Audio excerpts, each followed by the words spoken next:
ಮೈಸೂರು ಜಿಲ್ಲೆಯಲ್ಲಿ ಇತ್ತೀಚೆಗೆ ನಡೆದ ಹುಲಿ ದಾಳಿಗಳ ಪ್ರಕರಣಗಳು ಆತಂಕ ಮೂಡಿಸಿರುವ ಹಿನ್ನೆಲೆಯಲ್ಲಿ ಮುಖ್ಯಮಂತ್ರಿ ಸಿದ್ದರಾಮಯ್ಯ ಅವರು ಅರಣ್ಯ ಇಲಾಖೆಯ ಅಧಿಕಾರಿಗಳಿಗೆ ತೀವ್ರ ಎಚ್ಚರಿಕೆ ನೀಡಿದರು. ಕಳೆದ ಕೆಲ ದಿನಗಳಲ್ಲಿ 3 ಮಂದಿ ಹುಲಿ ದಾಳಿಗೆ ಬಲಿಯಾದ ಹಿನ್ನೆಲೆಯಲ್ಲಿ ಪ್ರಾಣಿಗಳ ಸಂಖ್ಯೆ ಹೆಚ್ಚಳದ ಜೊತೆಗೆ ಕಾಡಿನೊಳಗಿನ ಪರಿಸರ ಅಸಮತೋಲನಕ್ಕೂ ಸರ್ಕಾರ ಕಳವಳ ವ್ಯಕ್ತಪಡಿಸಿದೆ. ಹುಲಿಗಳು ಮತ್ತು ಆನೆಗಳ ಸಂಖ್ಯೆ ಹೆಚ್ಚಾಗಿದೆ. ಕಾಡಿನೊಳಗೆ ನೀರು ಮತ್ತು ಮೇವು ಸಮೃದ್ಧವಾಗಿರಬೇಕು. ಲ್ಯಾಂಟೇನ ಸಸ್ಯಗಳು ಕಾಡಿನ ಬಹುಭಾಗವನ್ನು ಆವರಿಸಿಕೊಂಡಿವೆ. ಅವುಗಳನ್ನು ತಕ್ಷಣ ತೆರವುಗೊಳಿಸಿ ಕೆರೆಗಳು, ಗುಂಡಿಗಳಲ್ಲಿ ನೀರಿನ ವ್ಯವಸ್ಥೆ ಮಾಡಬೇಕು ಅಂತ ಹೇಳಿದ್ರು. ಹುಲಿ ದಾಳಿಗೆ ವೈಜ್ಞಾನಿಕ ಕಾರಣವನ್ನ ಪತ್ತೆ ಹಚ್ಚಲು ರಾಜ್ಯ ಮಟ್ಟದ ಸಭೆ ಕರೆಯಲಾಗುತ್ತಿದೆ. ಮುಂದಿನ ವಾರ ಅರಣ್ಯ ಸಚಿವ ಹಾಗೂ ಹಿರಿಯ ಅಧಿಕಾರಿಗಳೊಂದಿಗೆ ವಿಶಿಷ್ಟ ಸಭೆ ನಡೆಸುತ್ತೇನೆ. ರೈಲ್ವೆ ಬ್ಯಾರಿಕೇಡ್ ಎಲ್ಲೆಡೆ ನಿರ್ಮಾಣವಾಗಿಲ್ಲ. ಹಿಂದಿನ ಬಿಜೆಪಿ ಸರ್ಕಾರ ಅದನ್ನ ನಿಲ್ಲಿಸಿತ್ತು.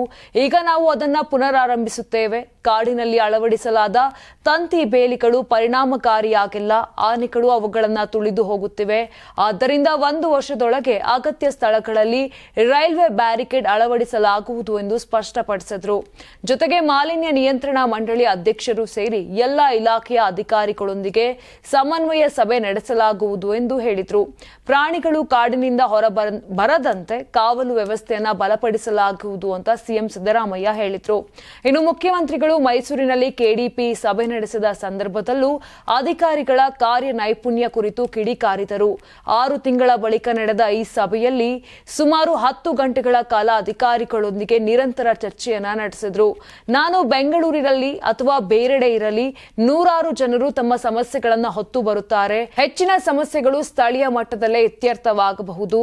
ಅಧಿಕಾರಿಗಳು ಜನರನ್ನು ಭೇಟಿ ಮಾಡಿ ಅವರ ಅಹವಾಲುಗಳನ್ನು ಆಲಿಸಬೇಕು. ಕಚೇರಿಯಲ್ಲಿ ಇರದೆ ಜನರನ್ನ ಅಲೆ ಮಾರುವಂತ ಮಾಡಬಾರದು.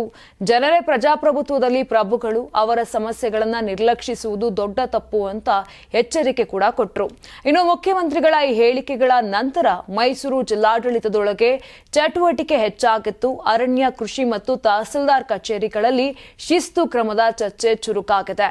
ನೀವು ಸಣ್ಣ ಆಗ್ಬೇಕಲ್ವಾ? ಅದು ಒಂದು ಉತ್ತಮ ಆಹಾರದಿಂದ ಸಣ್ಣ ಆಗ್ಬೇಕಲ್ವಾ? ಪ್ರತಿದಿನ ನಮ್ಮ ಜೀನಿ ಸ್ಲಿಮ್ ನ ಯೂಸ್ ಮಾಡಿ ಯಾವುದೇ ಸೈಡ್ ಎಫೆಕ್ಟ್ ಇಲ್ದಂಗೆ ನೀವು ಸಣ್ಣ ಆಗ್ತೀರಾ.